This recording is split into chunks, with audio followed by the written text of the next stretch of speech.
சாட்சியங்களை சொல்ல வைக்கிறது. நீங்களும் இந்த மாதிரி ஜெபிக்கலாம். ஆனால் அந்த ஜெபம் எங்கேருந்து உருவாகணும் தெரியுமா? It should be inspired by your faith. ஆண்டவர் மீது ஒரு ஜெபத்தின் மீது உள்ள ஆர்வம் கிடையாதுங்க. ஜெபத்துக்கு வல்லமை கிடையாது, ஜெபிக்கிறவங்களுடைய விசுவாசத்துக்கு தான் வல்லமை.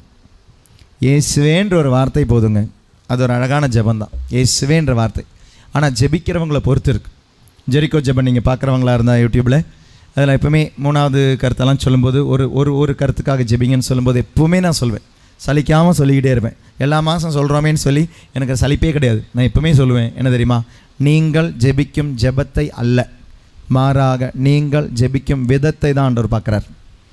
நீங்கள் 1000 ஜெபம் ஜெபிக்கிறீங்களான்னு ஆண்டவர் பார்க்கலங்க.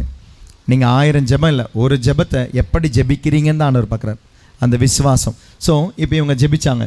இதை ஜெபிச்ச உடனே நீங்களும் நாளையிலேருந்து ஆரம்பித்து பாருங்களேன். இல்லை இன்னிலேருந்தே ஆரம்பித்து பாருங்களேன். நீங்கள் 10 நாள் இல்லைங்க, 10,000 நாள் ஜெபித்தாலும் உங்களுக்கு அந்த பதில் கிடைக்காது. ஏன் தெரியுமா? If you to not pray with faith. அது எங்கிருந்து வரணும்? இங்கிருந்து அந்த இன்ஸ்பிரேஷன் வந்துச்சுன்னா நீங்கள் சில அந்த ஜெபத்தை ஜெபிக்க ஆரம்பிப்பீங்க.